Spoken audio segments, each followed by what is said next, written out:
മഞ്ഞടുക്കം തുള്ളൂർവനത്ത് കിഴക്കേ കോവിലകം അഥവാ കിഴക്കൂലം കളിയാട്ടത്തിന് പൂക്കുട്ടയുമായി കാഞ്ഞങ്ങാട് അജാനൂർ അടോട്ട് മൂത്തേടത്ത് കുതിര് പഴയ ദേവസ്ഥാനം പാടാറക്കുളങ്ങര ശ്രീ ഭഗവതി ദേവസ്ഥാനത്തു നിന്നും കിഴക്കുംകര ഇളയെടുത്ത് കുതിര് പുള്ളിക്കരിങ്കാളിയമ്മ ദേവസ്ഥാനത്തിൽ നിന്നുമുള്ള പൂക്കാർ സംഘത്തെയാണ് പൂക്കാർ എന്ന് വിളിക്കുന്നത്.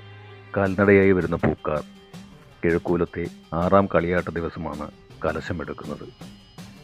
ശ്രീ തുളൂർവനത്ത് ഭഗവതി, ശ്രീ മുന്നായിരീശ്വരൻ എന്നീ തെയ്യങ്ങൾക്ക് കലശമെടുക്കാനാണ് പൂവും കൊട്ടയുമന്തി പൂക്കാർ തുള്ളൂർവനത്തേക്ക് വരുന്നത്. ആചാരപ്രകാരം 6ാം കളിയാട്ടത്തിന് 2 ദേവസ്ഥാനത്തിൻ്റെയും നേതൃത്വത്തിൽ കലശം എഴുന്നള്ളിക്കണം. ഇതിനായി ആവശ്യമുള്ള ചെത്തിപ്പൂക്കൾ ശേഖരിച്ച് പച്ചയോല മെടഞ്ഞ കൊട്ടയുണ്ടാക്കി അതിൽ നിറച്ച് സ്ഥാനികരുടെയും കൂട്ടായിക്കാരുടെയും വാലിക്കാരുടെയും അകമ്പടിയോടെ വരുന്നു. നേരത്തെ കണ്ടെത്തിയ ആൾക്കാണ് പൂക്കൊട്ട എടുക്കുവാനുള്ള നിയോഗം. തുടർന്ന് കാൽനടയായി കിഴക്കുലത്തേക്ക് എത്തിക്കും. ദേവസ്ഥാനങ്ങളിലെ അന്ത്യത്തിരിക്ക് ശേഷമാണ് പൂക്കാർ അവിടെ നിന്ന് പുറപ്പെടുക.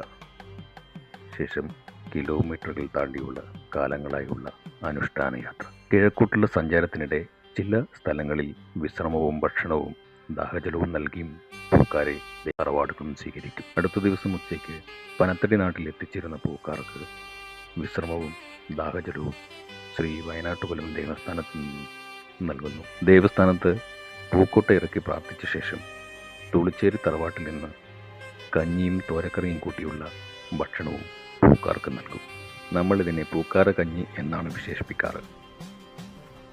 പൂക്കാര കഞ്ഞിക്ക് ജാതി മതഭേദമന്യേ എല്ലാവരും എത്തിച്ചേരും.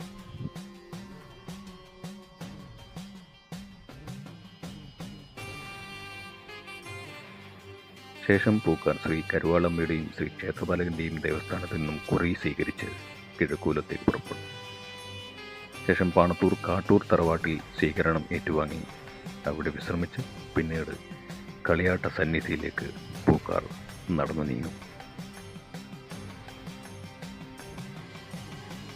അനുഷ്ഠാനബന്ധിതങ്ങളായി ഇത്തരം ആചാരങ്ങൾ പുതുതലമുറയ്ക്കും പുത്തൻ അനുഭവമായി മാറുന്നു എന്നത് ഒരു ദേശത്തിൻ്റെ സംസ്കാര സമ്പന്നതയ്ക്ക് ഒരു മുതൽക്കൂട്ട് തന്നെയാണ്.